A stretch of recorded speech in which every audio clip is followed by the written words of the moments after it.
बोलिए वट सावित्री माता की जय। भक्तों, आज हम वट सावित्री माता की कथा सुनेंगे। कथा इस प्रकार है।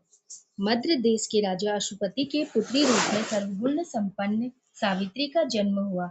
राजकन्या ने धूमत्सेन के पुत्र सत्यवान की कीर्ति सुनकर उन्हें पति रूप में वरण कर लिया। इधर यह बात जब ऋषिराज नारद को ज्ञात हुई तो वे अशुपति से जाकर कहने लगे, आपकी कन्या ने वर खोजने में निसंदेह भारी भूल की है। सत्यवान गुणवान तथा धर्मात्मा भी है, परंतु वह अल्पायु है और 1 वर्ष के बाद ही उसकी मृत्यु हो जाएगी। नारद की यह बात सुनते ही राजा अशुपति का चेहरा उदास हो गया। उन्होंने अपनी पुत्री को समझाया कि ऐसे अल्पायु व्यक्ति के साथ विवाह करना उचित नहीं, इसलिए कोई अन्य वर चुन लो। इस पर सावित्री बोली, पिताजी, आर्य कन्याएं अपना पति एक ही बार वरण करती हैं। अब चाहे जो भी हो, मैं सत्यवान को ही वर स्वरूप स्वीकार करूंगी। सावित्री ने नारद से सत्यवान की मृत्यु का समय मालूम कर लिया था। अंततः उन दोनों का विवाह हो गया। वह ससुराल पहुंचते ही सास ससुर की सेवा में रात दिन रहने लगी। समय बदला, ससुर का बल क्षीण होता देख शत्रुओं ने राज्य छीन लिया। नारद का वचन सावित्री को दिन प्रतिदिन अधीर करता रहा। उसके पति की मृत्यु का दिन नजदीक आने के 3 दिन पूर्व से ही उपवास शुरू कर दिया। नारद द्वारा कथित निश्चित तिथि पर पितरों का पूजन किया। नित्य की भांति उस दिन भी सत्यवान अपने समय पर लकड़ी काटने के लिए जब चला तो सावित्री भी सास ससुर की आज्ञा लेकर चलने को तैयार हो गई। सत्यवान वन में पहुंचकर लकड़ी काटने के लिए वृक्ष पर चढ़ा। वृक्ष पर चढ़ने के बाद उसके सिर पर भयंकर पीड़ा होने लगी।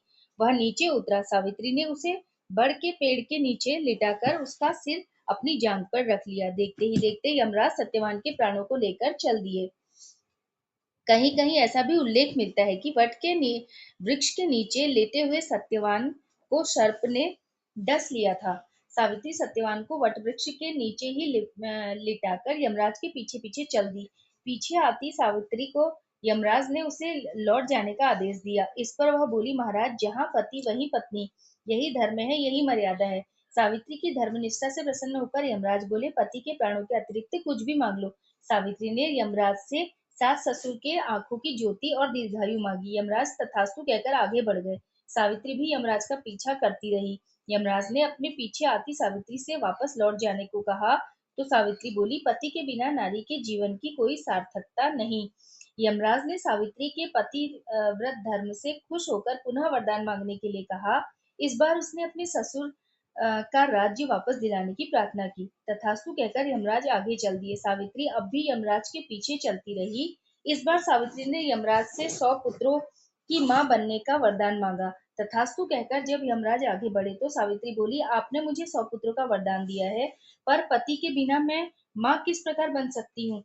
अपना यह तीसरा वरदान पूरा कीजिए। सावित्री की धर्मनिष्ठा, ज्ञान, विवेक तथा पतिव्रत धर्म की बात जानकर यमराज ने सत्यवान के प्राणों को अपने पास से स्वतंत्र कर दिया। सावित्री सत्यवान के प्राण को लेकर वट वृक्ष के नीचे पहुंची, जहां सत्यवान का मृत शरीर रखा था। सावित्री ने वट वृक्ष की परिक्रमा की, जो सत्यवान जीवित हो उठा। प्रसन्नचित सावित्री अपने सास ससुर के पास पहुंची तो उन्हें नेत्र ज्योति प्राप्त हो गई। उसके बाद उसका खोया हुआ राज्य भी उसे मिल गया। तभी से वट वृक्ष की पूजा की जाती है। हे वट देवता, जैसे सावित्री को सुहाग दिया वैसा सबको देना। बोलिए वट सावित्री माता की जय।